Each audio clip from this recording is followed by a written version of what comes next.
Hello बच्चों, क्या हाल चाल और सब बढ़िया। तो आज हम करने वाले हैं बच्चों हिस्ट्री का chapter number 6 civilising the native educating the nation.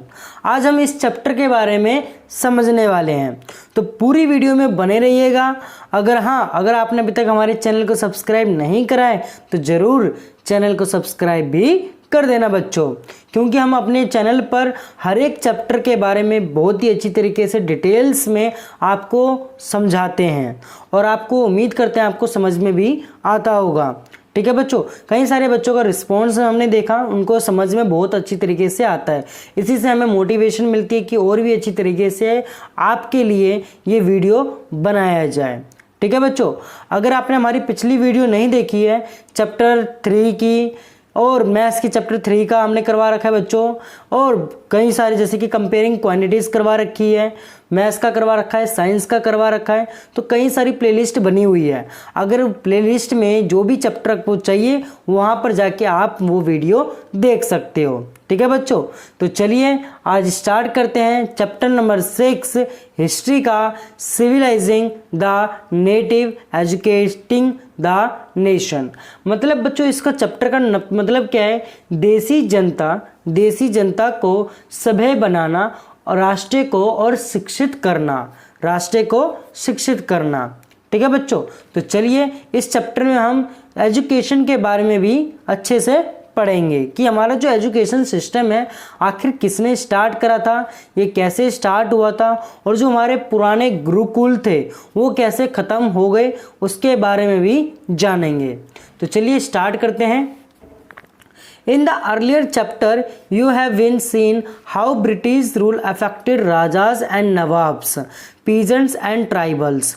अब बच्चों इसमें क्या बोला हुआ है, पहले के अध्यायों में आप देख चुके हैं कि ब्रिटिश शासन के कारण यहाँ के राजाओं, नवाबों और किसानों और आदिवासियों, पीजेंट्स एंड ट्राइबल्स, आदिवासियों पर किस तरह का प्रभाव पड़े थे।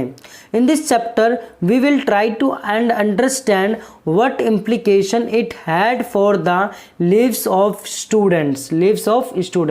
इस अध्ययन में हम ये समझने का प्रयास करेंगे कि इन चीज़ों से विद्यार्थियों के जीवन पर क्या असर पड़े हैं, स्टूडेंट्स पर और स्टूडेंट की लाइफ पर क्या असर पड़ा है। For the British in India wanted not only a territorial conquest and control over revenue, they also felt that they had a cultural mission. They had to civilize the natives, change their customs and values। यहाँ पर बच्चों ये बोला हुआ कि विद्यार्थियों के जीवन को समझना इसलिए ज़रूरी है क्योंकि भारत में अंग्रेज केवल भू क्षेत्र पर विजय और आय पर नियंत्रण ही नहीं चाहते थे। उन्हें लगता था कि उनका एक सांस्कृतिक मिशन भी है।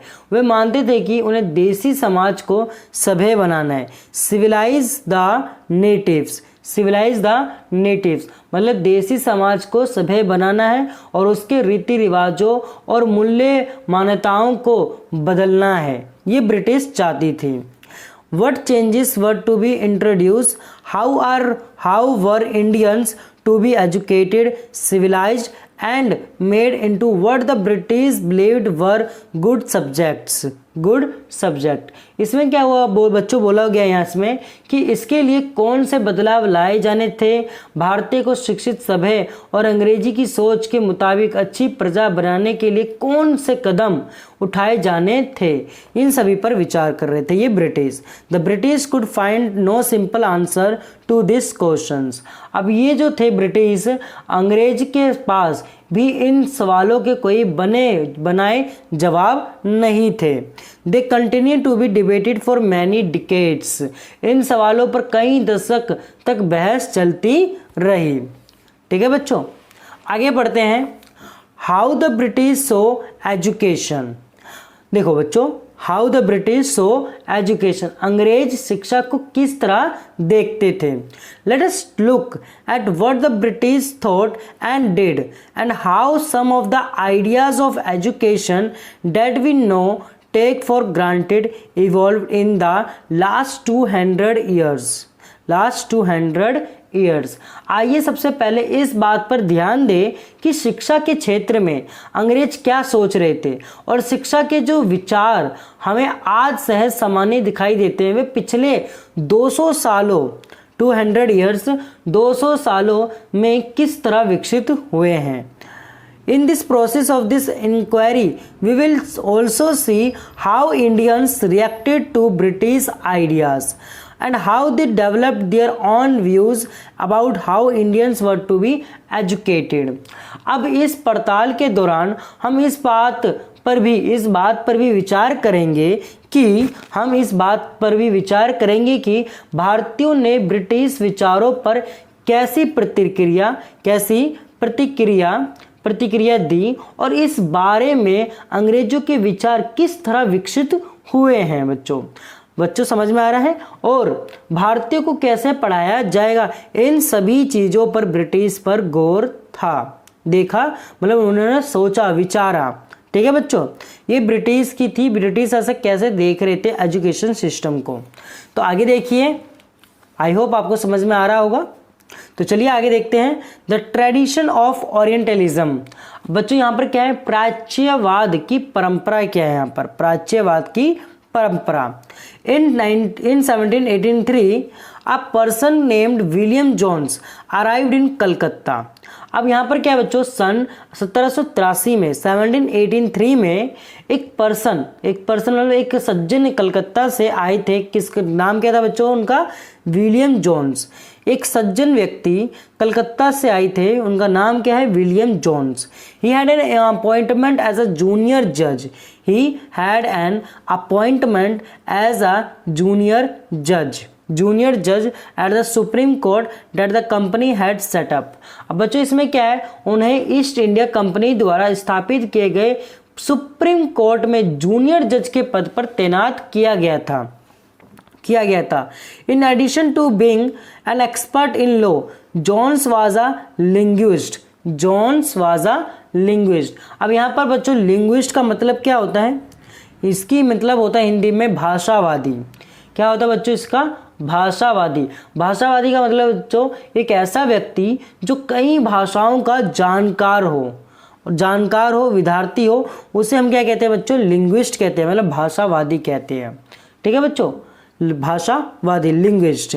अब यहाँ पर क्या था, जो हमारे जो कानूनी का माहिरा होने के साथ साथ वो जोन्स क्या थे, एक भाषावादी भी थे, लिंग्विस्ट भी थे। वो कई सारी भाषाओं का ज्ञान था उनको। He had studied Greek and Latin at Oxford, new French and English, had picked up Arabic from a friend, and he had also learned Persian at Calcutta. He began spending many hours a day with Pandit, who taught him the subtleties of Sanskrit languages. अब बच्चों यहाँ पर क्या है कि उन्होंने Oxford में Greek और लैटिन का अध्ययन किया था, वे फ्रेंच और अंग्रेजी जानते थे और अपने एक दोस्त से अरबी सीखी थी उन्होंने। यहाँ पर क्या लिखा है बच्चों, यहाँ पर क्या लिखा है, अरेबिक फ्रॉम अ फ्रेंड। उन्होंने किससे सीखा था बच्चों, अपने फ्रेंड से सीखा था अरबी भाषा। ठीक है बच्चों, और इसके अलावा फारसी भी सीखी चुके थे वो। और कलकत्ता में आने के बाद वे रोज़ाना घंटों संस्कृत विद्वानों के साथ बैठकर उनसे संस्कृत की बारीकियां, उसकी व्याकरण और सांस्कृतिक काव्यों का भी अध्ययन करने लगे थे, ग्रामर्स का, इन सब का अध्ययन करने लगे थे। कौन बच्चों, जोन्स, विलियम जोन्स। आगे देखते हैं।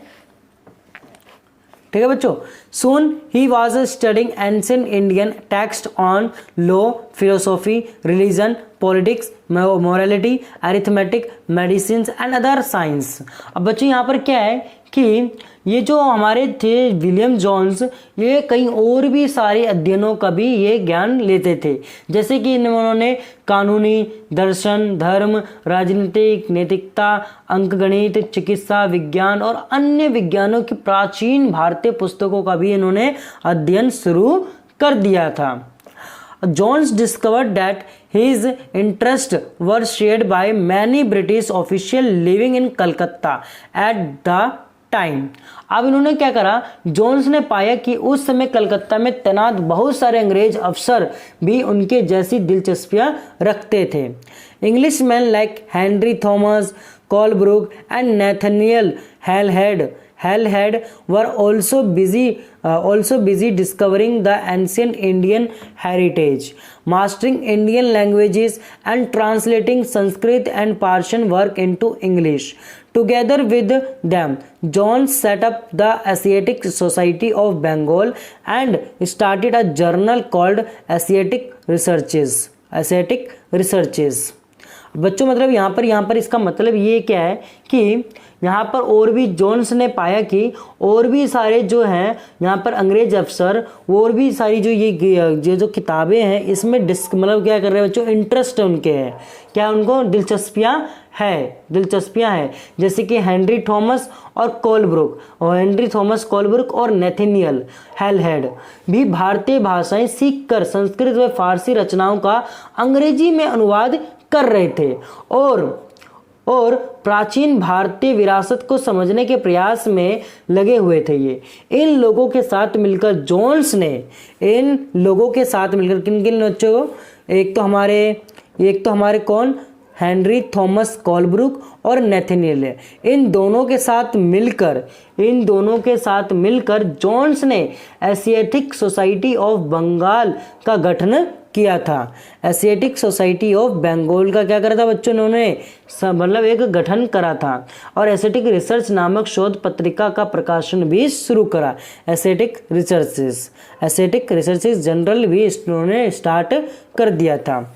आगे देखो बच्चों, Jones and Colebrooke came to represent a particular attitude toward India.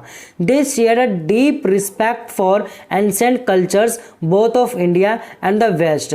India's civilization, they felt, had attained its glory in the ancient past but had subsequently declined. In order to understand India, it was necessary to discover the sacred and legal texts that were produced in the ancient period, for only those texts could reveal the real ideas and laws of the Hindus and Muslims, and only a new study of these texts could form the basis of future development in India.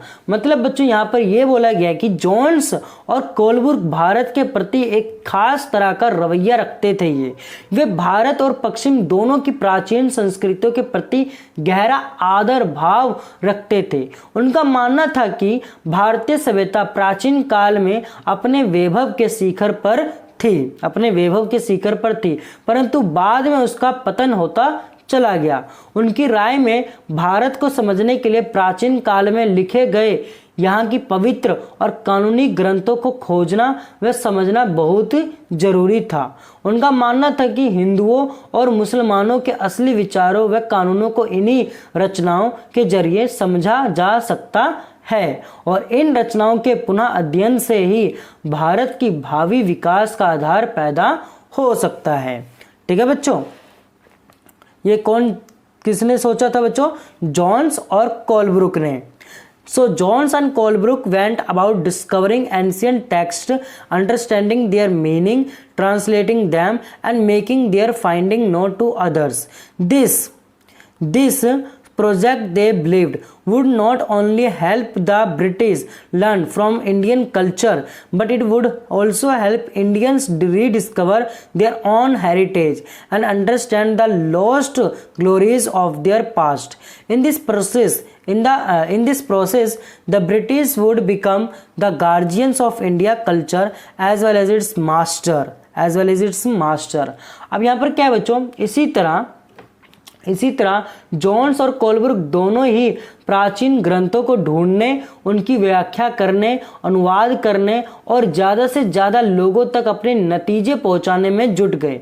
उन्हें विश्वास था कि यह परियोजना न केवल अंग्रेजों को भारतीय संस्कृति सीखने में मदद देगी, बल्कि भारतीयों को भी अपनी विरासत को दोबारा अपनाने और अतीत के लुप्त वैभव को समझने में भी मदद देगी। इस प्रक्रिया में अंग्रेज भारतीय संस्कृति के अभिभावक और मालिक दोनों की ही भूमिका निभा रहे थे। ठीक है बच्चों, आगे देखते हैं। Influenced by such ideas, many companies officially argued that the British ought to promote Indian rather than Western learning. They felt that institutions should be set up to encourage the study of ancient Indian texts and teach Sanskrit and Persian literature and poetry. The officials also thought that Hindus and Muslims ought to be taught what they were already familiar with and what they valued and treasured, not subjects that were alien to them.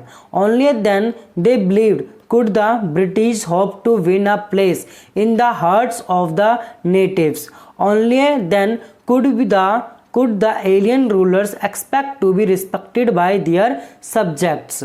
अब बच्चों यहाँ पर यह बोला गया कि इन प्रयासों और विचारों जैसे कि यहाँ पर क्या बोला बच्चों, इन प्रयासों और विचारों से प्रभावित होकर कंपनी के बहुत सारे अधिकारियों ने दलील दी कि अंग्रेजों को पश्चिमी ज्ञान की बजाय भारतीय ज्ञान को ही प्रोत्साहन देना चाहिए। वे चाहते थे कि प्राचीन भारतीय ग्रंथों के अध्ययन को प्रोत्साहित करने और संस्कृत व फारसी साहित्य व काव्य पढ़ाने के लिए संस्थाओं की स्थापना करें। इन अधिकारियों को ये भी मानना था कि हिंदुओं और मुसलमानों को वही पढ़ाया जाना चाहिए जिससे वे पहले ही परिचित हैं और जिसे वे आदर और महत्व देते हैं। क्या करते हैं बच्चों, वो जिनका आदर और महत्व देते हैं। उन्हें अनजाने विषयों की शिक्षा ना दी जाए और इन अफसरों की राय में केवल तभी अंग्रेज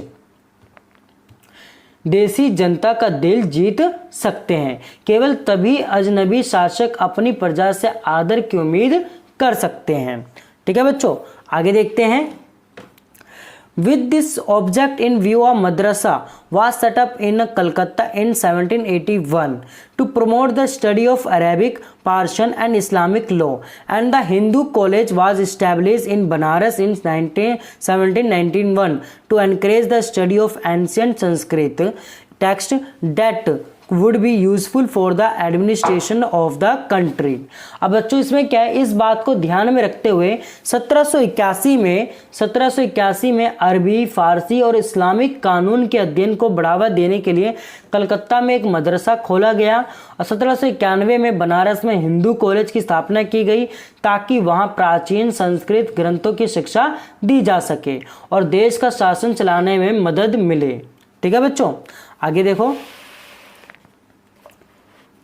Not all officials shared this view. Many were very strong in their criticism of the Orientalist। अब बच्चों इसमें क्या है कि परंतु कंपनी के सभी अफसर इन विचारों से सहमत नहीं थे। इनमें से बहुत सारे प्राच्यवादियों के कटु आलोचक भी थे। प्राच्यवादी का मतलब बच्चों यहाँ पर ये होता है कि एशिया के भाषा और संस्कृति का गहन ज्ञान रखने वाले लोग। ठीक है बच्चों, ओरिएंटलिज्म का मतलब होता है क्या, जो एशिया के भाषा और संस्कृति का गहन ज्ञान रखने वाले लोग को हम क्या कहते हैं बच्चों, ओरिएंटलिस्ट कहते हैं। ठीक है बच्चों, आई होप आपको यहाँ तक बिल्कुल अच्छे से समझ में आ गया होगा। तो आज की वीडियो के लिए बस इतना ही रहने देते हैं बच्चों। अगली वीडियो में हम पढ़ेंगे grave errors of the East के बारे में पढ़ेंगे। ठीक है बच्चों, तो उम्मीद करते हैं आपने हमारे चैनल को सब्सक्राइब कर लिया होगा और अपने दोस्तों के साथ जरूर शेयर भी कर दिया होगा। तो मिलते हैं अपनी अगली वीडियो में। आज की वीडियो के लिए बस इतना ही, धन्यवाद। हेलो बच्चों, क्या हाल चाल और सब बढ़िया। तो आज हम करने वाले बच्चों हिस्ट्री का chapter number 6, civilising the native educating the nation. हमने बच्चों अपनी पहली वीडियो में बिल्कुल अच्छी तरीके से समझा था, इंट्रो के बारे में समझा था, कैसे ये जो हमारा एजुकेशन सिस्टम है वो कैसे उन्होंने चेंज करा था ब्रिटिश सरकारों ने।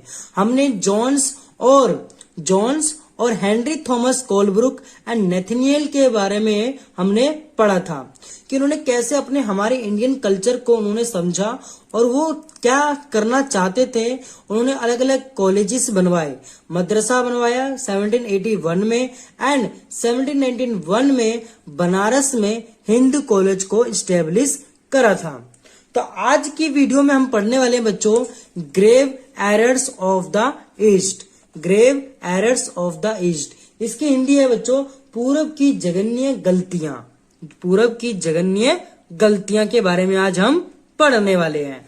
अगर आपने हमारे अभी तक चैनल को सब्सक्राइब नहीं करा है तो जरूर चैनल को सब्सक्राइब करके बेल आइकन दबाना ना भूलना और अपने दोस्तों के साथ जरूर शेयर कर देना बच्चों, ठीक है। तो चलिए स्टार्ट करते हैं grave errors of the East के बारे में। From the early 19th century many British officials began to criticise the orientalist vision of learning.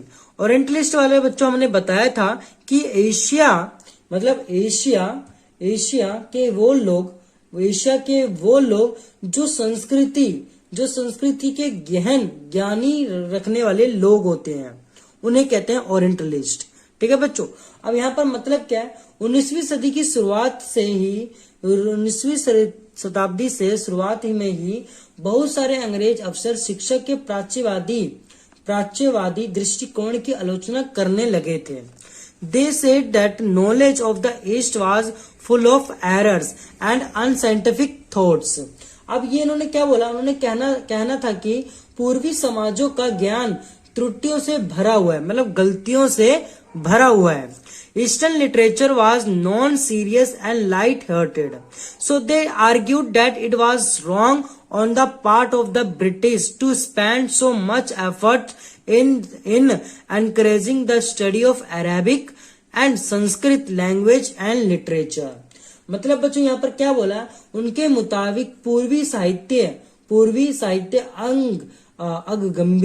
अगंभीर और सतही था। इसलिए उन्होंने दलील दी कि अंग्रेजों को अरबी और संस्कृत भाषा व साहित्य के अध्ययन को बढ़ावा देने पर इतना खर्चा नहीं करना चाहिए, ठीक है बच्चों। आगे देखो, James mill was one of those who attacked the Orientalists. The British effort, he declared, should not be to teach what the native wanted or what they respected in order to please them and win a place in their heart. The aim of education ought to be to teach what was useful and practical. So Indians should be made familiar with the scientific and technical advances that the West had made, rather than with the poetry and sacred literature of the Orient. मतलब बच्चों यहाँ पर ये बोला गया है कि जो प्राच्यवादियों पर हमला करने वाले जेम्स मिल प्रमुख थे, उसमें से उनका विश्वास था कि अंग्रेजों को देशी जनता को खुश करने और उसका दिल जीतने के लिए जनता की इच्छा के हिसाब से या उनकी भावनाओं को ध्यान में रखते हुए शिक्षा नहीं देनी चाहिए। उनकी राय में शिक्षा के जरिए उपयोगी और व्यवहारिक चीजों का ज्ञान दिया जाना चाहिए। इसलिए भारतीयों को पूर्वी समाजों के काव्य और धार्मिक साहित्य की बजाय ये पढ़ाया जाना चाहिए कि पश्चिम ने किस तरह की वैज्ञानिक और तकनीकी सफलताएं हासिल कर ली है, ठीक है बच्चों। आगे देखो, by the 1830s the attack of the Orientalists became sharper. One of the most outspoken and influential of such critics of the time was Thomas Babington Macaulay. He saw India as an uncivilized country that needed to be civilized. No branch of Eastern knowledge, according to him, could be compared to what England had produced. Who could deny? Declared Macaulay.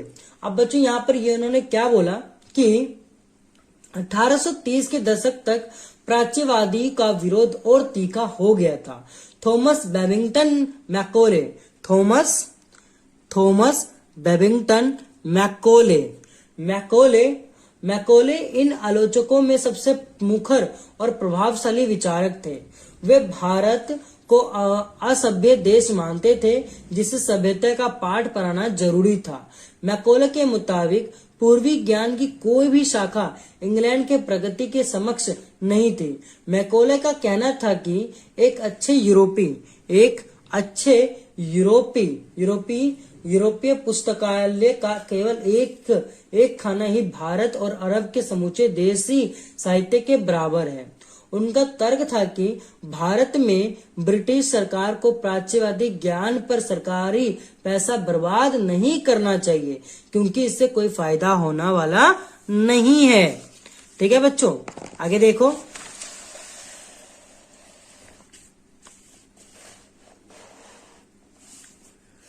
A single shelf of a good European library was worth all native literature of the Indian Arabia. He argued that the British government in India stopping wasting public money in promoting Oriental learning, for it was no practical use. जो मैंने बच्चों आपको समझाया कि इन्होंने क्या बोला कि यूरोपीय की एक लाइब्रेरी के बराबर में इंडिया के लिटरेचर और अरेबिया के मिलाकर उसके बराबर भी नहीं है, और हमें वेस्ट ऑफ मनी नहीं करना चाहिए इन सारी चीजों को पढ़ाने का।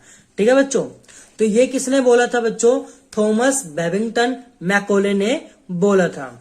With great energy and passion, Macaulay emphasized the need to teach the English language. He felt that knowledge of English would allow Indians to read some of the finest literature the world had produced. It would make them aware of the development in Western science and philosophy. Teaching of English could thus be a way of civilizing people, changing their tastes, values and cultures. अब बच्चों यहाँ पर ये क्या हुआ कि गहना ऊर्जा और आवेश पूर्वक मैकॉले ने अंग्रेजी भाषा सिखाने की जरूरत पर जोर दिया। उनका मानना था कि अंग्रेजी के ज्ञान से भारतीयों को दुनिया की श्रेष्ठतम साहित्यिक कृतियों को पढ़ने का मौका मिलेगा। यहाँ के लोग पश्चिमी विज्ञान और दर्शन के क्षेत्र में हुए विकास से अवगत हो पाएंगे। इस प्रकार उनका कहना था कि अंग्रेजी पढ़ाना हो लोगों को सभ्य बनाने, उनकी रुचियां, मूल्य और संस्कृति को बदलने का रास्ता हो सकता है अंग्रेजी पढ़ा के। Following Macaulay's minute, the English education act of 1835 was introduced. The decision was to make English the medium of instruction for higher education and to stop to the promotion of Oriental institutions like the Calcutta Madrasa and Banaras Sanskrit colleges. These institutions were seen as temples of darkness that were falling of themselves into decay. English textbook now began to be produced for schools. अब यहाँ पर क्या था बच्चों? Macaulay के minutes के आधार पर 1835 का अंग्रेजों का शिक्षा अधिनियम पारित किया गया। ये फैसला भी लिया गया कि अंग्रेजी को उच्च शिक्षा का माध्यम बनाया जाए और कलकत्ता मदरसे और बनारस संस्कृति कॉलेज जैसे प्राच्यवादी संस्थाओं को प्रोत्साहन न दिया जाए। इन संस्थाओं को अपने आप शरण का शिकार होते जा रहे अंधकार के मंदिरों की संज्ञा दी गई। अब स्कूलों के लिए भी अंग्रेजी पाठ्य पुस्तकें छपने लगी। ठीक है बच्चों, तो आई होप आपको ये जो चीज समझ में आ गई होगी कि हमारे देश में इंग्लिश कैसे स्टार्ट हुई, किसने स्टार्ट करा? थॉमस बेबिंगटन मैकॉले ने। ये जो हमारा हम अभी जो पढ़ रहे हैं एजुकेशन सिस्टम, ये सारा जो एजुकेशन सिस्टम जैसे कि पीरियड लगते हैं, एग्जाम होते हैं, एक पीरियड होता है, अलग अलग क्लासेस होती हैं, अलग अलग पीरियड होते हैं, हर सब्जेक्ट इंग्लिश मीडियम का है। तो ये सारा जो चीज कराया हुआ है ये थॉमस बेबिंगटन मैकॉले ने ही करा था। ठीक है बच्चों, तो आज के लिए बस इतना ही। उम्मीद करते हैं यहां तक आपको बहुत ही अच्छी तरीके से समझ में आ गया होगा। तो मिलते हैं अपनी अगली वीडियो में। आज की वीडियो के लिए बस इतना ही। चैनल को सब्सक्राइब कर देना और बेल आइकन दबाना ना भूलना और अपने दोस्तों के साथ जरूर शेयर कर देना। चलिए आज के लिए बस इतना ही। धन्यवाद।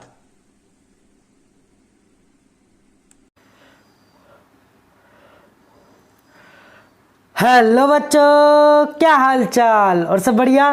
तो आज हम स्टार्ट करने वाले हैं बच्चों हिस्ट्री का chapter number 6 civilising the native educating the nation के बारे में।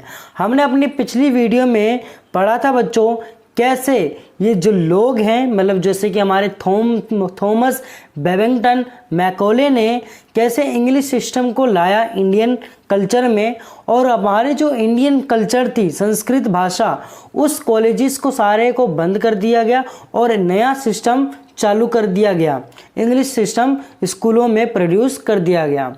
ठीक है बच्चों, तो आज हम इस वीडियो में समझने वाले हैं एजुकेशन फॉर कॉमर्स के बारे में समझेंगे। पूरे वीडियो में बने रहिएगा, आपको बहुत ही अच्छी तरीके से समझ में आएगा। और हाँ, अगर आपने हमारे अभी तक चैनल को सब्सक्राइब नहीं करा है तो ज़रूर चैनल को सब्सक्राइब भी कर लेना बच्चों, ठीक है बच्चों, और अपने दोस्तों के साथ ज़रूर शेयर कर देना। तो चलिए स्टार्ट करते हैं आज का चैप्टर एजुकेशन फॉर कॉमर्स के बारे में, आज का टॉपिक। तो एजुकेशन फॉर कॉमर्स का मतलब क्या है बच्चों? व्यवसाय के लिए शिक्षा, व्यवसाय के लिए शिक्षा। आगे देखिए, in 1854 the Court of Directors of the East India Company in London sent an educational dispatch to the Governor General in India issued by Charles Wood, the president of the board of control of the company. It has come to be known as Wood's Dispatch, outlining the educational policy that was to be followed in India. It emphasized once again the practical benefits of a system of European learning as opposed to Oriental knowledge. Oriental knowledge. अब बच्चों यहाँ पर इसका मतलब क्या है कि 1854 में ईस्ट इंडिया कंपनी के लंदन स्थित कोर्ट ऑफ डायरेक्टर्स ने भारतीय गवर्नर जनरल को शिक्षा के विषय में एक नोट भेजा। कंपनी के नियंत्रण मंडल के अध्यक्ष चार्ल्स वुड के नाम से जारी किए गए इस संदेश को वुड का नीति पत्र के नाम से जाना जाता है। इस दस्तावेज में भारत में लागू की जाने वाली शिक्षा नीति के रूपरेखा स्पष्ट करते हुए एक बार फिर दोहराया गया कि प्राच्यवादी ज्ञान के स्थान पर यूरोपीय शिक्षा को अपनाने से कितने व्यवहारिक लाभ प्राप्त होंगे। One of the practical uses the dispatch pointed to was economic. European learning, it said, would enable Indians to recognize the advantages that flow from the expansion of trade and commerce, and make them see the importance of developing the resources of the country.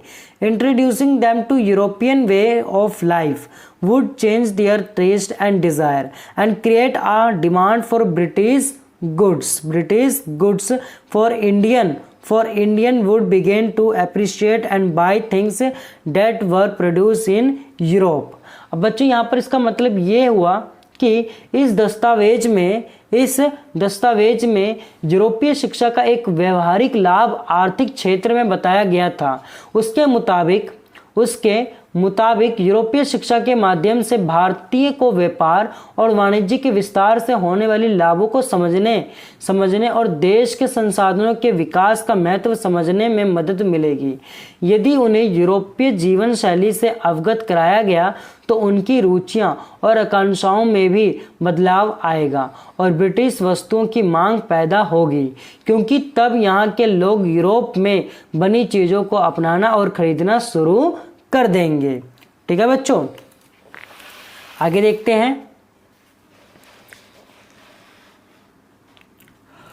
Wood's dispatch also argued that European learning would improve the moral characters of Indians. It would make them truthful and honest, and thus supply the company with civil servants who could be trusted and depended upon. The literature of the East was not only full of grave errors, it could also not instill in people a sense of duty and a commitment to work, nor could it develop the skills required for administration. मतलब बच्चों यहाँ पर क्या हुआ कि would के नीति पत्र में यह भी तर्क दिया गया था कि यूरोपीय शिक्षा से भारतीय के नैतिक चरित्र का उत्थान होगा, इससे वे ज़्यादा सत्यवादी और ईमानदार बन जाएंगे और फलस्वरूप कंपनी के पास भरोसेमंद कर्मचारियों की कमी नहीं रहेगी। दस्तावेज के मुताबिक पूर्व का साहित्य न केवल भयानक त्रुटियों से भरा पड़ा था, बल्कि ये लोगों में न तो काम के प्रति दायित्व और समर्पण का भाव पैदा कर सकता है और न ही शासन के लिए आवश्यक निपुणता पैदा कर सकता है। आगे देखो बच्चों, Following the 1854 dispatched several measures were introduced by the British Education Department of the government were set up to extend control over all matters regarding education. Steps were taken to establish a system of university education in 1857. While the sepoys rose in revolt in Meerut and Delhi, universities were being established in Calcutta, Madras and Bombay. Attempts were also made to bring about changes within the system of school education. अब 1854 के नीति पत्र के बाद अंग्रेजों ने कई अहम कदम उठाए। सरकारी शिक्षा विभागों का गठन किया गया ताकि शिक्षा संबंधी सभी मामलों पर सरकार का नियंत्रण स्थापित किया जा सके।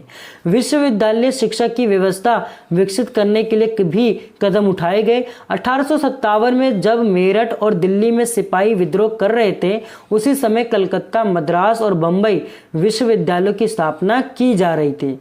स्कूली शिक्षा प्रणाली में परिवर्तन के प्रयास भी किए गए थे। ठीक है बच्चों, ये यहाँ पर क्या हुआ था बच्चों कि शिक्षा प्रणाली में स्कूलों की भी परिवर्तन प्रयास भी जारी थे।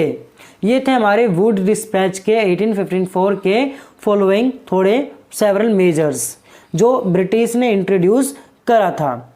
ठीक है बच्चों, आई होप आपको एजुकेशन फॉर कॉमर्स के बारे में बिल्कुल अच्छी तरीके से समझ में आ गया है। तो आज की वीडियो के लिए बस इतना ही रहने देते हैं। अगली वीडियो में हम नेक्स्ट टॉपिक को पढ़ेंगे। तो जब तक आपने नेक्स्ट टॉपिक जब तक हम पढ़ेंगे उसकी वीडियो का नोटिफिकेशन पाने के लिए हमारे चैनल को सब्सक्राइब कर लेना और हाँ आपने ज़रूर अपने दोस्तों के साथ शेयर कर देना। तो मिलते हैं अपने अगली वीडियो में। आज के वीडियो के लिए बस इतना ही। धन्यवाद।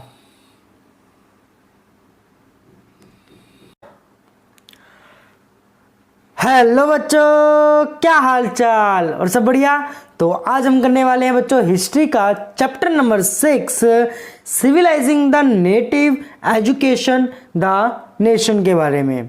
ठीक है बच्चों, हमने अपनी पिछली वीडियो में हमने एजुकेशन एंड कॉमर्स के बारे में पढ़ा था। तो आज इस वीडियो में हम पढ़ने वाले हैं बच्चों the demand for moral education के बारे में पढ़ेंगे। पूरी वीडियो में बने रहिएगा, आपको बहुत ही अच्छी तरीके से समझ में आएगा। अगर आपने हमारे चैनल को अभी तक सब्सक्राइब नहीं करा है तो ज़रूर चैनल को सब्सक्राइब करके बेल आइकन दबा के शेयर करना ना भूलिएगा बच्चों। ठीक है, अपने दोस्तों के साथ ज़रूर शेयर करना। तो चलिए स्टार्ट करते हैं the demand for moral education के बारे में। तो डिमांड फॉर मोरल एजुकेशन का मतलब क्या बच्चों? नैतिक शिक्षा की मांग। नैतिक शिक्षा की मांग।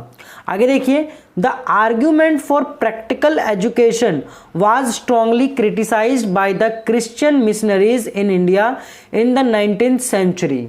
यहाँ पर बोला गया है कि 19वीं सदी में भारत में सक्रिय ईसाई प्रचारकों ने व्यवहारिक शिक्षा के पक्ष में दिए जा रहे तर्कों का दिए गए प्रचारों का घोर विरोध किया था उन्होंने। अब यहाँ पर क्या है? The missionaries felt that education should attempt to improve the moral character of the people and the morality could be improved only through Christian education. अब इसमें क्या बोला गया बच्चों कि प्रचारकों का मानना था कि शिक्षा का उद्देश्य लोगों के नैतिक चरित्र में सुधार लाना होता है और नैतिकता उत्थान केवल ईसाई शिक्षा के जरिए ही संभव है। ठीक है, आगे देखो। Until 1813, the East India Company was opposed to missionary activities in India. It feared that missionary activities would provoke reaction amongst the local population and make them suspicious of British presence in India. अब बच्चों यहाँ पर क्या बोला गया है? 1813 तक east India company Bharat में प्रचारक गतिविधियों के विरुद्ध थी। कंपनी को भय था कि प्रचारकों की गतिविधियों की वजह से स्थानीय जनता के बीच असंतोष पैदा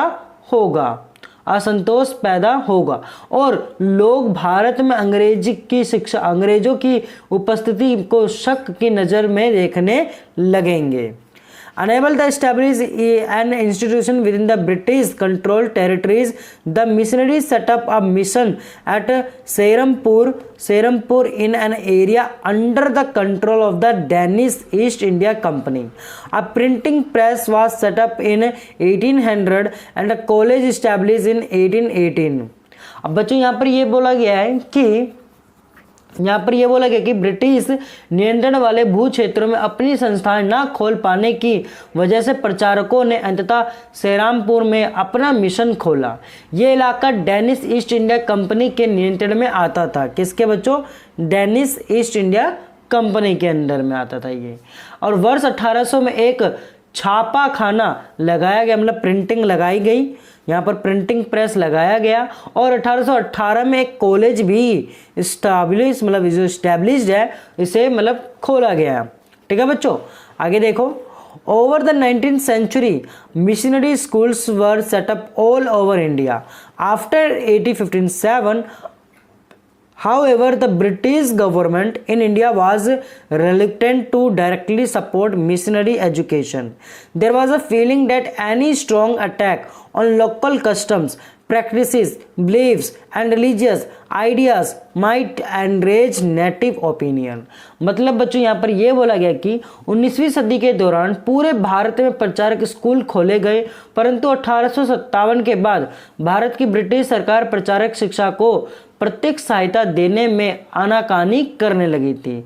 सरकार को लगता था कि स्थानीय रीति रिवाजों, व्यवहारों, मूल मान्यताओं और धार्मिक विचारों से किसी भी तरह की छेड़छाड़ देसी लोगों को भड़का सकती है। और ये कौन है हमारे? William Carey was a Scottish missionary who helped establish the Serampore mission. ये हमारे स्कॉटलैंड के ईसाई प्रचारक थे विलियम कैरे, जिसने सेरमपुर मिशन की स्थापना में मदद की थी बच्चों। ठीक है, तो आई होप आपको ये जो डिमांड फॉर मोरल एजुकेशन है बहुत ही अच्छी तरीके से समझ में आ गया होगा। ठीक है बच्चों, तो आज की वीडियो के लिए बस इतना ही रहने देते हैं। अगली वीडियो में हम समझेंगे what happen to the local school के बारे में। तो मिलते हैं अपनी अगली वीडियो में। आज की वीडियो में बस इतना ही। अपने अगर अभी तक चैनल को सब्सक्राइब नहीं करा है तो जरूर चैनल को सब्सक्राइब करके बेल आइकन दबाना ना भूलना और अपने दोस्तों के साथ जरूर शेयर कर देना, क्योंकि अगले वीडियो का जो नोटिफिकेशन आएगा वो जल्दी ही आपके पास आएगा। और अगली वीडियो में हम समझेंगे कि कैसे गुरुकुल होते थे, पाठशाला होते थे, वो कैसे पढ़ाया करते थे जो पहले गुरु होते थे। तो मिलते हैं अपनी अगली वीडियो में, तो जरूर चैनल को सब्सक्राइब करके रखना। धन्यवाद।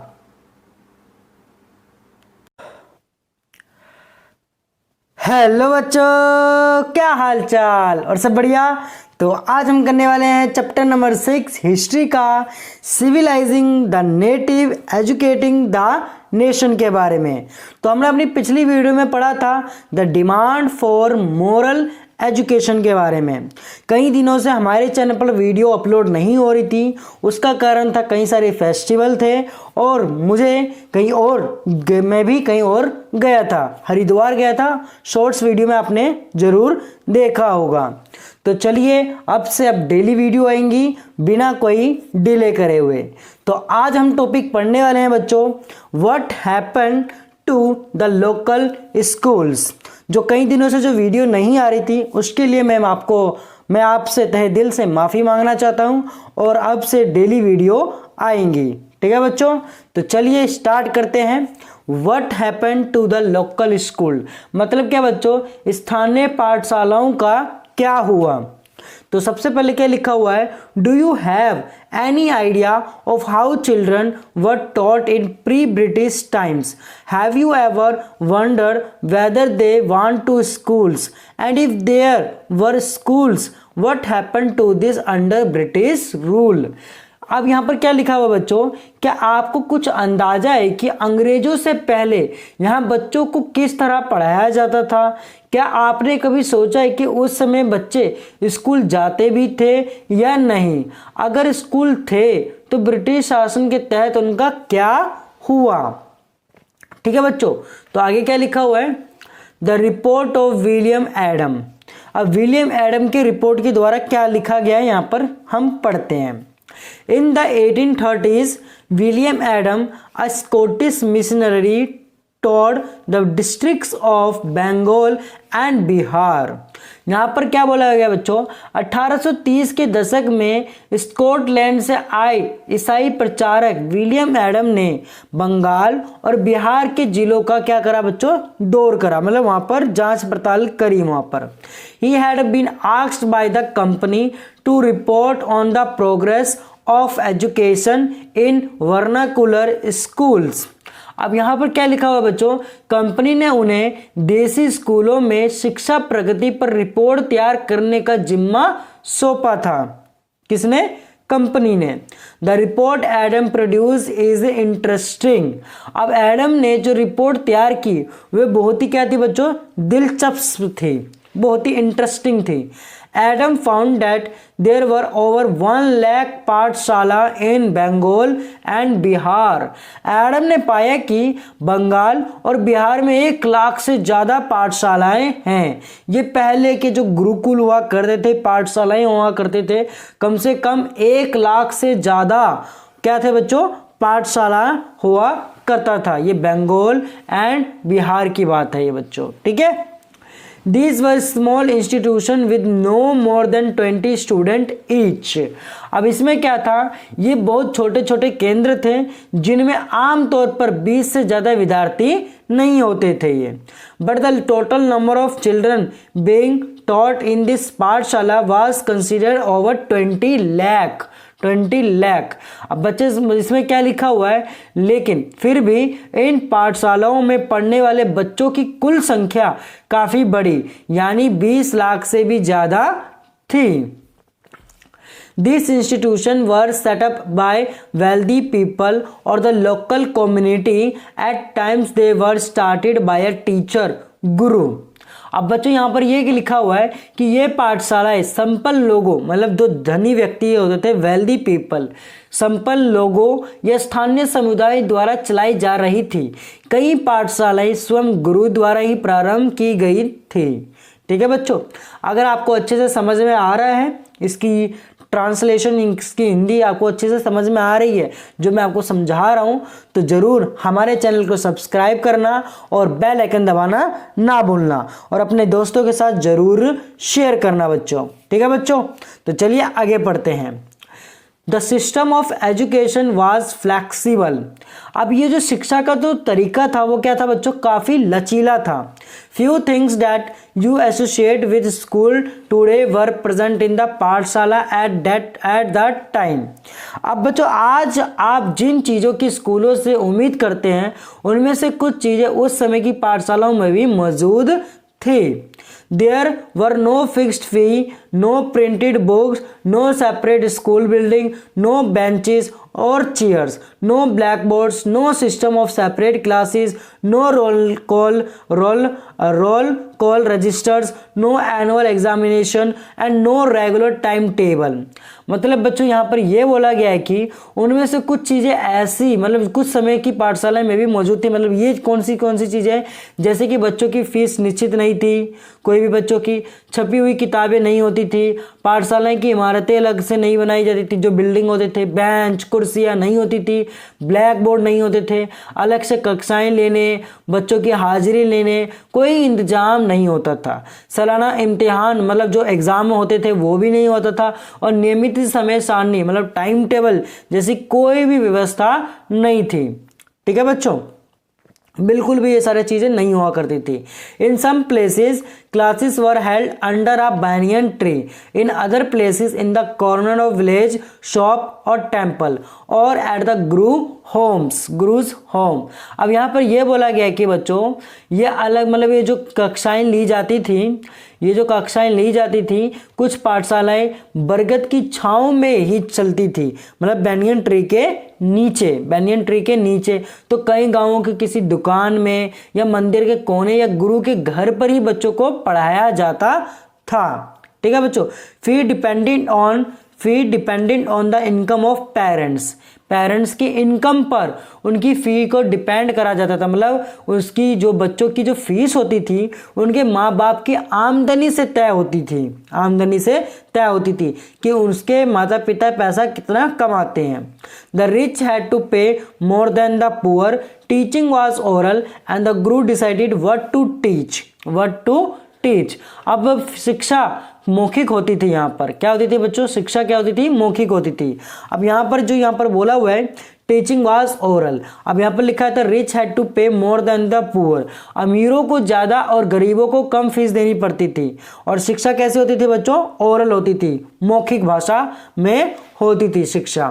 ठीक है बच्चों, अब यहाँ पर मौखिक भाषा में होती थी शिक्षा और क्या पढ़ाना है ये बात सिर्फ विद्यार्थी की ज़रूरतों को देखते हुए गुरु ही तय करते थे। ठीक है बच्चों, इन accordance with the need of the student were not separated out into different classes, all of them sat together in one place. The guru interacted separately with group of children with different level of learning. अब बच्चों विद्यार्थियों को अलग कक्षाओं में नहीं बिठाया जाता था, सभी एक जगह एक साथ बैठते थे। अलग अलग स्तर के विद्यार्थियों के साथ गुरु अलग से ही बात कर लेते थे। आगे देखो, Adam discovered that this flexible system was suited to local needs. Local needs. Adam ने पाया कि ये लचीली प्रणाली स्थानीय आवश्यकताओं के लिए काफ़ी अनुकूल है। For instance, classes were not held during harvest time when rural children often worked in the field.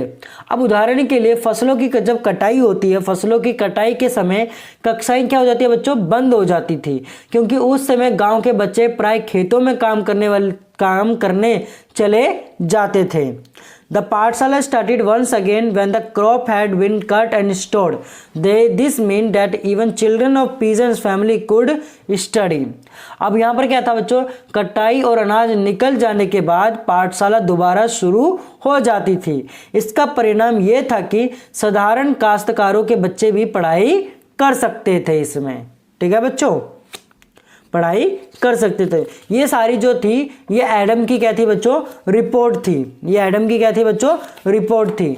अगला हम पढ़ेंगे बच्चों न्यू रूटीन, न्यू रूल्स के बारे में हम अगली क्लासेस में पढ़ेंगे। आपको ये जो एडम की जो रिपोर्ट है, विलियम एडम की जो रिपोर्ट है, आई होप आपको बहुत ही अच्छे से समझ में आ गया होगा।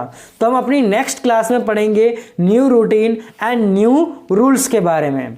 तो चैनल को सब्सक्राइब कर देना, बेल आइकन दबा देना और अपने ज़्यादातर दोस्तों के साथ शेयर कर देना अगर आपको अच्छे से समझ में आ गया है। तो अगली वीडियो का नोटिफिकेशन पाने के लिए ज़रूर चैनल को सब्सक्राइब कर देना, वो रेड बटन का आइकन पर क्लिक जरूर कर देना बच्चों, और इस वीडियो को लाइक भी कर देना। कहीं भी दिक्कत आए तो ज़रूर हमें कमेंट में बता दीजिएगा कि आपको यहाँ पर दिक्कत आ रही है, उसे दोबारा से समझाइए सर। ठीक है, तो ज़रूर हम उसको समझाएंगे। तो मिलते हैं अपनी अगली वीडियो में। आज के वीडियो के लिए बस इतना ही, धन्यवाद। हेलो बच्चों, क्या हाल चाल और सब बढ़िया। तो आज हम करने वाले हैं हिस्ट्री का chapter number 6, civilising the native educating the nation के बारे में। हमने अपनी पिछली वीडियो में विलियम एडम की रिपोर्ट के बारे में हमने समझा था। जो हमारे पुराने जो पाठशालाएं होते थे वो कैसे हुआ करते थे उसके बारे में हमने समझा। ना कोई टाइम टेबल, ना कोई क्लासेस, सभी एक बैनियन ट्री के नीचे आराम से बैठ के पढ़ाया करते थे। और वो जो पढ़ाया करते थे वो ओरल हुआ करता था, कोई भी बुक किताब कुछ भी नहीं हुआ करती थी, कुछ भी रोल नंबर ना बेंच ना चेयर, कुछ भी नहीं, ना ब्लैक बोर्ड, सिर्फ ओरल पढ़ाया जाता था। और वो सिर्फ डिसाइड करते थे गुरु ही क्या पढ़ाना है, क्या बच्चों को नहीं पढ़ाना है। ठीक है बच्चों, और ये कम से कम 1 लाख से ज़्यादा था बिहार और बंगाल में ये पाठशालाएं, और करीब से करीब 20 लाख से ज़्यादा विद्यार्थी इस पाठशाला में पढ़ते थे। ये रिपोर्ट थी विलियम एडम की। ठीक है बच्चों, तो हमने अपनी पिछली वीडियो में ये सारी चीज़ें हमने समझी थी। अगर आपने वो वीडियो नहीं देखी है तो ज़रूर हमारे चैनल पर जाके रिसेंटली मतलब कल की वीडियो है ये, तो आप ज़रूर जाके वो देख सकते हैं। ठीक है बच्चों, तो अगर आप हमारे चैनल पर पहली बार आए हैं तो ज़रूर चैनल को सब्सक्राइब करके बेल आइकन दबाना ना भूलना और अपने दोस्तों के साथ ज़रूर शेयर कर देना इस चैनल के बारे में। ठीक है बच्चों, अगर आपको अच्छे से समझ में आ रहा हो तो ज़रूर चैनल को सब्सक्राइब करना, बेल आइकन दबाना और इस वीडियो को लाइक भी कर देना। अगर कहीं भी दिक्कत आए तो ज़रूर हमें कमेंट करके बताना भी। तो चलिए स्टार्ट करते हैं दोस्तों। बच्चों, न्यू रूटीन्स न्यू रूल्स के बारे में, new routines and new rules के बारे में। ठीक है बच्चों, तो चलिए, न्यू रूटीन्स का मतलब होता है बच्चों नई दिनचर्या और न्यू रूल्स का मतलब है नए नियम। अब up to the mid 19th century, अब 19वीं सदी के मध्य तक the company was concerned primarily with higher education, so it allowed the local पाठशाला to function without much interference। अब 19वीं सदी के मध्य तक कंपनी का ध्यान मुख्य रूप से उच्च शिक्षा पर ज़्यादा था, मतलब उच्च शिक्षा पर था। इसलिए कंपनी ने स्थानीय पाठशालाओं के कामकाज में कभी ज़्यादा दखल नहीं दिया। After 1854, the company decided to improve the system of vernacular education. It felt that this could be done by introducing order within the system, imposing routines, establishing rules, ensuring regular inspections। अब बच्चों इसमें क्या बोला गया है, 1854 के बाद company ने देसी शिक्षा व्यवस्था में सुधार लाने का फैसला लिया। कंपनी का मानना था कि इसके लिए मौजूदा व्यवस्था के भीतर ही बदलाव किए जा सकते हैं। कंपनी एक नई दिनचर्या, नए नियमों और नियमित निरीक्षणों के जरिए पाठशालाओं को और व्यवस्थित करना चाहती थी। How was this to be done? अब इसके लिए ये क्या किया जा सकता था? What measure did the company undertake? Company ने क्या कदम उठाए? It appointed a number of government पंडित। अब इन्होंने क्या करा, सबसे पहले तो कंपनी ने बहुत सारे जो पंडितों को सरकारी नौकरी पर रख लिया। क्या कर लिया बच्चों? गवर्नमेंट पंडित कर लिया, इन्होंने अपॉइंट कर लिया। Each in charge of looking after 4 to 5 schools. The task of the pandit was to visit the pathshala and try and improve the standard of teaching. अब इन्होंने क्या करा, इनमें से प्रत्येक पंडित को 4 से 5 स्कूलों की देखरेख का जिम्मा सौंपा जाता था। पंडितों का काम पाठशालाओं का दौरा करना और वहां अध्यापन की स्थिति में सुधार लाना था। ठीक है बच्चों, each guru was asked to submit periodic reports and take classes according to a regular timetable।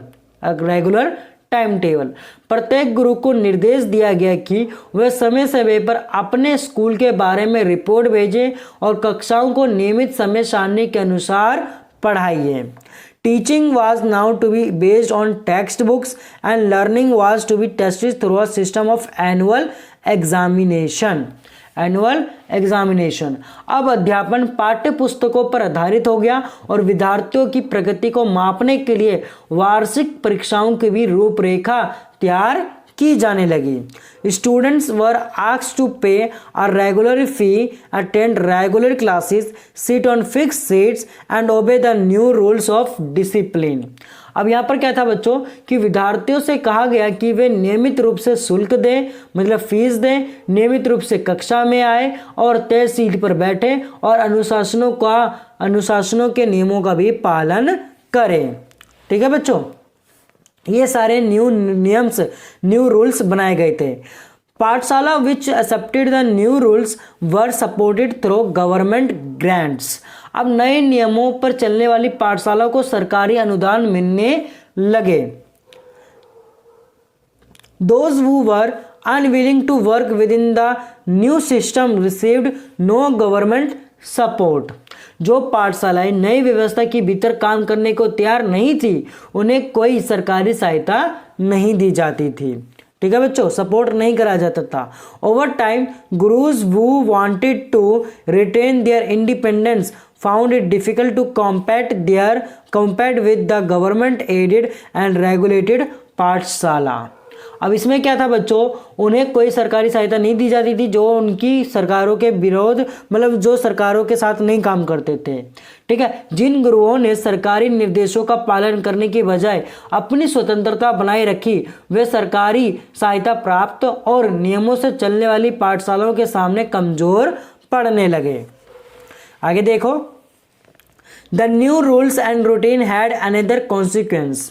अब इन नए नियमों और दिनचर्या का एक और भी नतीजा हुआ। In the earlier system, children from poor peasant families had been able to go to Pathshala. Since the timetable was flexible, the discipline of the new system demanded regular attendance even during harvest time when children of poor families had to work in the fields. Inability to attend school came to be seen as indiscipline, as evidence of the lack of desire to learn,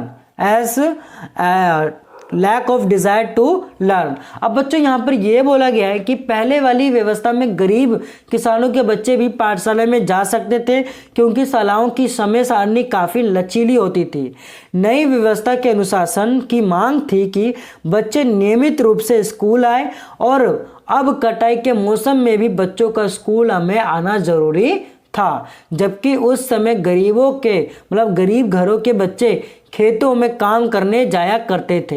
अगर कोई बच्चा school नहीं आ पाता था तो इसे अनुशासनहीनता माना जाता था, यानी बच्चा पढ़ना लिखना ही नहीं चाहता है।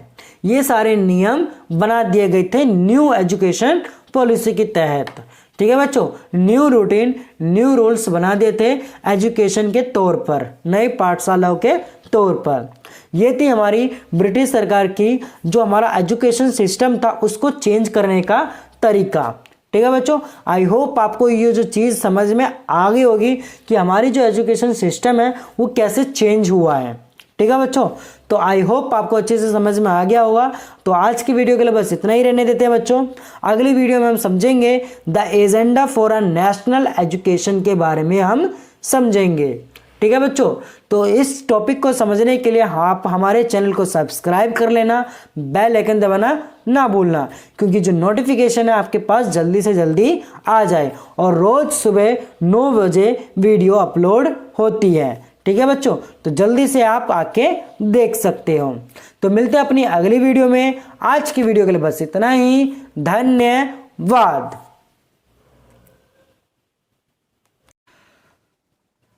हेलो बच्चों, क्या हाल चाल और सब बढ़िया। तो आज हम करने वाले हैं बच्चों हिस्ट्री का chapter number 6, civilising the native educating the nation के बारे में। हमने अपनी पिछली वीडियो में new routines and new rules के बारे में पढ़ा था। तो आज की वीडियो में हम पढ़ने वाले हैं बच्चों the agenda for a national education. The agenda for a national education के बारे में हम पढ़ेंगे। अगर आप हमारे चैनल पर पहली बार आए हैं तो जरूर चैनल को सब्सक्राइब करके बेल आइकन दबाना ना भूलना, और अपने दोस्तों के साथ जरूर शेयर कर देना बच्चों। ठीक है, तो चलिए स्टार्ट करते हैं the agenda for a national education. देखिए बच्चों, इसका मतलब क्या है कि राष्ट्रीय शिक्षा की कार्यसूची हमें पता करनी है। राष्ट्रीय शिक्षा की कार्यसूची। British officially were not the only people thinking about education in India. अब केवल अंग्रेज अफसर ही भारत में शिक्षा के बारे में नहीं सोच रहे थे। From the early 19th century, many thinkers from different parts of India began to talk of the need for a wider spread of education. अब 19वीं सदी की शुरुआत से ही भारत के विभिन्न भागों के बहुत सारे विचारक शिक्षा के व्यापक प्रसार की जरूरतों पर जोर देने लगे थे। Impressed with the development in Europe, some Indians felt that Western education would help modernize India. अब यहाँ पर क्या है बच्चों कि यूरोप में आ रहे बदलावों से प्रभावित कुछ भारतीयों का मानना था कि पश्चिम शिक्षा का भारत का आधुनिकीकरण कर सकती है, वो जो हमारा जो वेस्टर्न एजुकेशन है उसको मॉडर्नाइज कर सकती है, ये हमारी new education system. They urged the British to open more schools, colleges and universities and spend more money on education।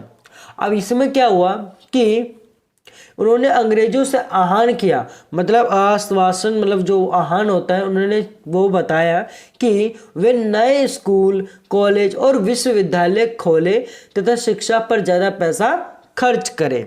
ये उन्होंने अपील करी कि ये नए नए स्कूल खोले, कॉलेजेस खोले और ज़्यादा से ज़्यादा एजुकेशन में पैसा खर्च करें। ठीक है बच्चों, you will read about some of this efforts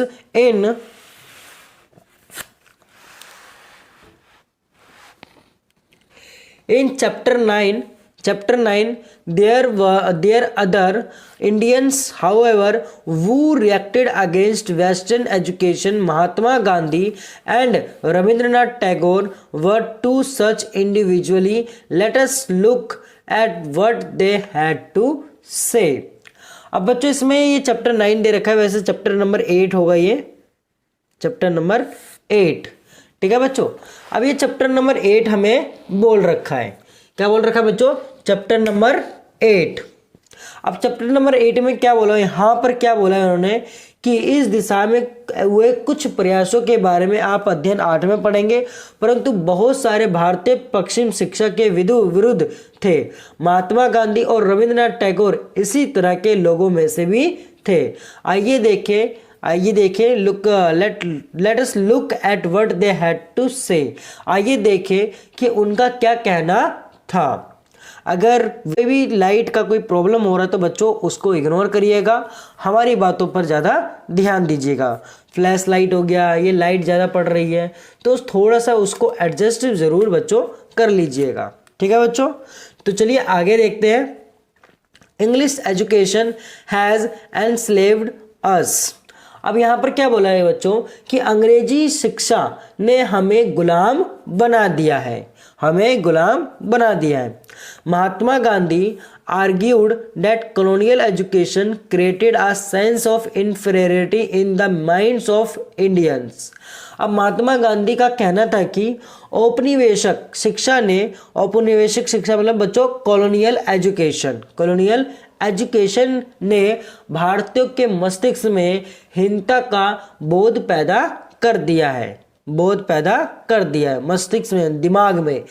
It made them see Western civilization as superior and destroy the pride they had in their own culture। अब यहाँ पर यह बोला गया है कि इसके प्रभाव में आकर यहाँ के लोग पश्चिमी सभ्यता को श्रेष्ठतर मानने लगे हैं और अपनी संस्कृति के प्रति उनका गौरव भाव नष्ट हो गया है। There was poison in this education, said Mahatma Gandhi. It was sinful, it enslaved Indians, it cast an evil spell on them। अब महात्मा गांधी ने कहा है कि इस शिक्षा में विष भरा हुआ है, ये पापपूर्ण है, इसने भारतीय को दोष, मतलब जो भारतीयों को क्या बना लिया बच्चों, दास बना लिया है, एनस्लेव्ड बना लिया है, एनस्लेव्ड इंडियंस, दास बना लिया है। इसने लोगों पर प्रभाव डाला है, इसने लोगों पर क्या करा बच्चों, प्रभाव भी डाला है। Charmed by the West, appreciating everything that came from the West, Indian educated in this institution began admiring British rule। Mahatma Gandhi wanted an education that could help Indians recover their sense of dignity and self-respect। During the national movement, he urged students to leave educational institutions in order to show to the British that Indians were no longer willing to be enslaved। मतलब बच्चों यहाँ पर यह बोला गया कि उनके मुताबिक पश्चिमी से अभिभूत, पश्चिमी से आने वाली हर चीज की प्रशंसा करने वाले इन संस्थानों में पढ़ने वाले भारतीय ब्रिटिश शासन को पसंद करने लग गए थे। महात्मा गांधी एक ऐसी शिक्षा के पक्षधर थे जो भारतीय के भीतर प्रतिष्ठा और स्वाभिमान का भाव पुनर्जीवित करे। राष्ट्रीय आंदोलन के दौरान उन्होंने विद्यार्थियों से आह्वान किया कि वे शिक्षा संस्थाओं को छोड़ दें और अंग्रेजों को बताएं कि अब वे गुलाम बने रहने के लिए तैयार नहीं है। ये महात्मा गांधी जी ने बोला था। ठीक है बच्चों, तो आगे पढ़ते हैं। Mahatma Gandhi strongly felt that Indian languages ought to be the medium of teaching. Education in English script Indians distanced them from their own social surroundings and made them strangers in their own lands. Speaking a foreign tongue, despising local culture, the English educated did not know how to relate to the masses. अब बच्चों यहाँ पर यह बोला गया कि महात्मा गांधी की दृढ़ मान्यता था कि शिक्षा केवल भारतीय भाषाओं में ही दी जानी चाहिए, भारतीय भाषाओं में ही दी जानी चाहिए। उनके मुताबिक अंग्रेजी में दी जा रही शिक्षा भारतीय को अपाहिज बना देती है। उसने उन्हें अपने सामाजिक परिवेश में से काट दिया है और उन्हें अपनी ही भूमि पर अजनबी बना दिया है। ये महात्मा जी के वचन थे। उनकी राय में विदेशी भाषा बोलने वाले, स्थानीय संस्कृति से घृणा करने वाले अंग्रेजी शिक्षित भारतीय अपनी जनता से जुड़ने के तौर तरीके भी भूल चुके थे। ठीक है, आगे देखो बच्चों। Western education, Mahatma Gandhi said, focused on reading and writing rather than oral knowledge. It valued textbooks rather than lived experience and practical knowledge. He argued that education ought to develop a person's mind and soul. Literacy or simply learning to read and write by itself did not count as education. People had to work with their hands, learn a craft and know how different things operated. This would develop their mind and their capacity to understand. अब यहाँ पर महात्मा गांधी जी ने क्या बोला कि महात्मा गांधी ने कहा था कि पश्चिमी शिक्षा मौखिक ज्ञान की बजाय केवल पढ़ने और लिखने पर केंद्रित है। उसमें पाठ्य पुस्तकों पर तो जोर दिया जाता है, लेकिन जीवन अनुभवों और व्यवहारिक ज्ञान की उपेक्षा की जाती है। तो हमारे गांधी जी ने ये बोला था कि जो वेस्टर्न जो एजुकेशन है वो क्या करता है, रीडिंग एंड राइटिंग पर ज़्यादा ध्यान देता है, ओरल पर नहीं। और महात्मा गांधी जी कहते हैं कि हमें क्या करना चाहिए, एक्सपीरियंस होना चाहिए और प्रैक्टिकल नॉलेज भी होनी चाहिए, प्रैक्टिकल नॉलेज भी। गांधी का तर्क था कि शिक्षा से व्यक्ति का दिमाग और आत्मा विकसित होनी चाहिए। उनकी राय में केवल साक्षरता यानी पढ़ने और लिखने की क्षमता पर ना लेना ही शिक्षा नहीं होती। इसके लिए तो लोगों को हाथ से काम करना पड़ता है, हुनर सीखने पड़ते हैं और ये जानना भी पड़ता है कि विभिन्न चीज़ें किस तरह काम करती हैं। इससे उनका मस्तिष्क और समझने की क्षमता दोनों ही क्या हो जाती है बच्चों, विकसित हो जाती है। ठीक है बच्चों, आगे देखो।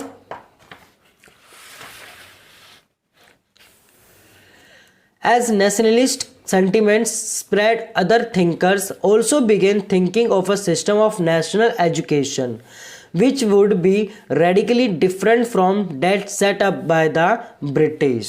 अब बच्चों यहाँ पर यह लिखा था कि जैसे जैसे राष्ट्रीय भावना का प्रसार हुआ, कई दूसरे विचारक भी एक ऐसी राष्ट्रीय शिक्षा प्रणाली के बारे में सोचने लगे जो अंग्रेजों द्वारा स्थापित की गई व्यवस्था से आमूल तौर पर भिन्न हो। ठीक है बच्चों, तो आई होप आपको ये जो टॉपिक था हमारा द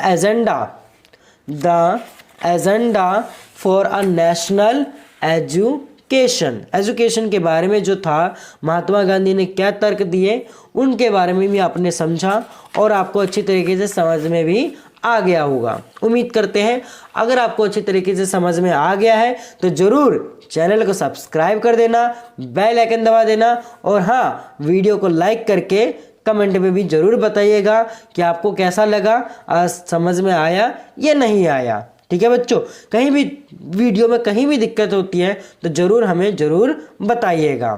ठीक है बच्चों, अगर वीडियो सही लगी है तो ज़रूर अपने दोस्तों के साथ ज़रूर भी शेयर कर देना बच्चों। तो मिलते हैं अपनी अगली वीडियो में। आज की वीडियो के लिए बस इतना ही। धन्यवाद।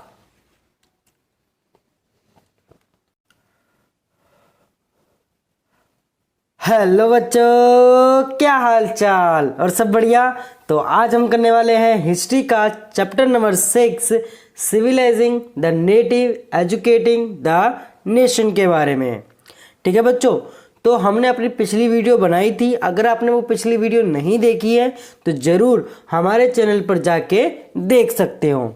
अगर आप इसी चैप्टर की कोई सी भी वीडियो अगर आपने नहीं देखी है तो ज़रूर हमारे चैनल पर जाके उसकी वीडियो देख सकते हो। हमने पिछला ही टॉपिक समझा था, अंग्रेजी शिक्षा ने हमें गुलाम बना दिया है, उसके बारे में हमने समझा था।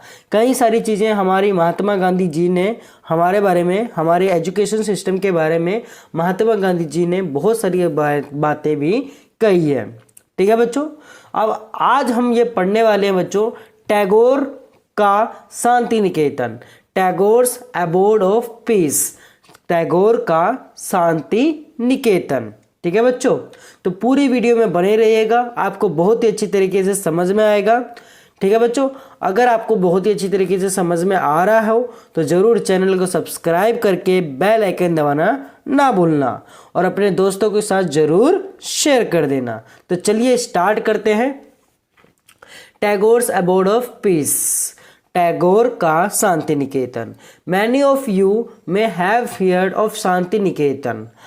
आप में से बहुत सारे दोस्तों ने शांति निकेतन के बारे में सुना होगा।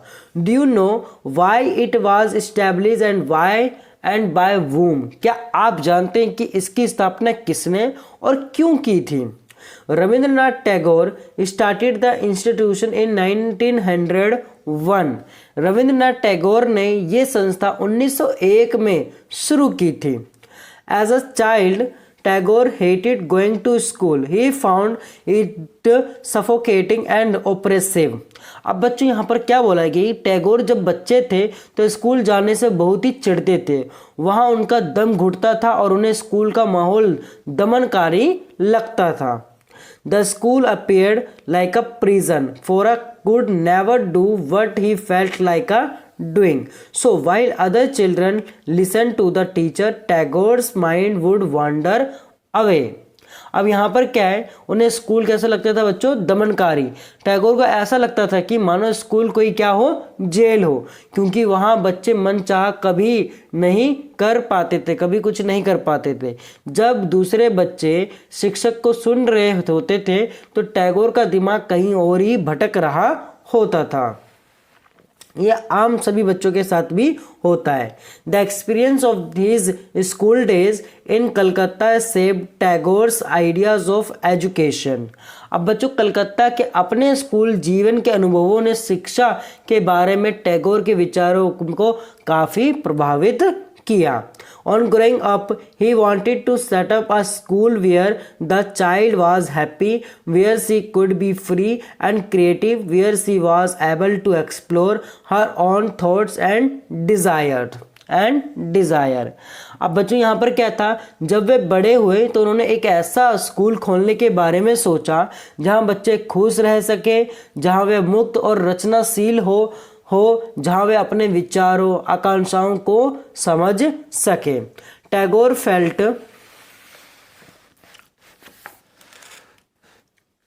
that childhood ought to be time for self-learning outside the rigid and restricting discipline of the schooling system set up by the British.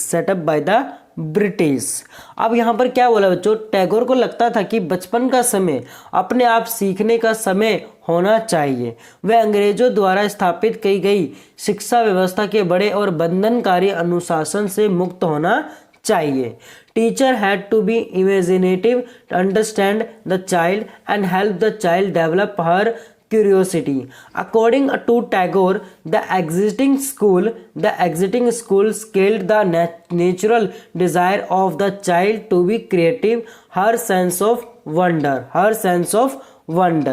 अब बच्चों यहाँ पर इन्होंने ये बोला हुआ है कि शिक्षक कल्पनाशील हो, बच्चों को समझते हो और उनके अंदर उत्सुकता जानने की चाह विकसित करने में मदद दे। टैगोर के मुताबिक वर्तमान स्कूल बच्चे की रचनाशीलता, चकित होने की उसके स्वाभाविक गुण को मार देते हैं। Tagore was of the view that creative learning could be encouraged only within a natural environment. So he chose to set up his school 100 kilometers away from Calcutta. In a rural setting, he saw it as an abode of peace, Shanti Niketan, where living in harmony with nature, children could cultivate their natural creativity. अब टैगोर का मानना था कि सृजनात्मक शिक्षा को केवल प्राकृतिक परिवेश में ही प्रोत्साहित किया जा सकता है, इसलिए उन्होंने कलकत्ता से 100 किलोमीटर दूर एक ग्रामीण परिवेश में अपना स्कूल खोलने का फैसला लिया। उन्हें ये जगह निर्मल शांति से भरी शांति निकेतन दिखाई दी, जहां प्रकृति के साथ जीते हुए बच्चे अपने स्वाभाविक सृजनात्मक मेधा को और विकसित कर सकते थे।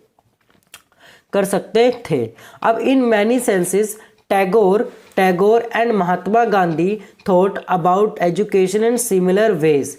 There were, however, differences too. Gandhiji was highly critical of Western civilization and its worship of machines and technology. Tagore wanted to combine elements of modern Western civilization with what he saw as the best within Indian tradition. He emphasized the need to teach science and technology at Shanti Niketan along with art, music and dance. अब बहुत सारे मामलों में टैगोर और महात्मा गांधी शिक्षा के बारे में कमोबेश एक जैसे ही राय रखते थे, लेकिन दोनों के बीच में फर्क भी थे। गांधी जी पश्चिमी सभ्यता और मशीनों व प्रौद्योगिकी की उपासना के कट्टर आलोचक थे। टैगोर आधुनिक पश्चिमी सभ्यता और भारतीय परंपरा के श्रेष्ठ तत्वों का सम्मिश्रण चाहते थे। उन्होंने शांति निकेतन में कला, संगीत और नृत्य के साथ साथ विज्ञान और प्रौद्योगिकी की भी शिक्षा भी जोर से दिया। ठीक है बच्चों, आगे देखो। मैनी इंडिविजुअल्स एंड थिंकर्स वर दस thinking about the way of a national educational system could be fashioned. Some wanted changes within the system set up by the British and felt that the system could be extended so as to include wider sections of people. Others argued that alternative system be created so that people were educated into a culture that was truly national. Who was to define what was truly national?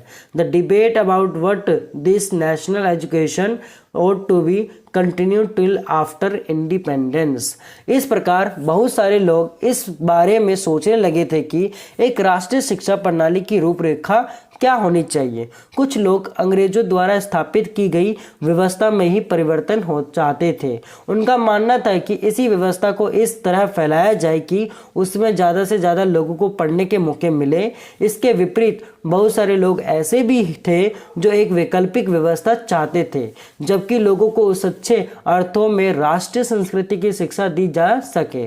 कौन तय करे सच्चे अर्थों में राष्ट्रीय क्या होता है? हम राष्ट्रीय शिक्षा की बहस स्वतंत्रता के बाद भी जारी रही है ये चीजें। ठीक है बच्चों, तो आई होप आपको ये जो चैप्टर है, चैप्टर नंबर 6 हिस्ट्री का, civilising the native educating the nation के बारे में बहुत ही अच्छी तरीके से समझ में आ गया होगा। उम्मीद करते हैं अगर आपको ये पूरा चैप्टर अच्छे से समझ में आ गया है तो जरूर चैनल को सब्सक्राइब कर लेना, बेल आइकन दबाने लेना और अपने दोस्तों के साथ जरूर शेयर कर देना बच्चों। ठीक है बच्चों, तो मिलते हैं अपनी अगली वीडियो में। आज के वीडियो के लिए बस इतना ही। धन्यवाद।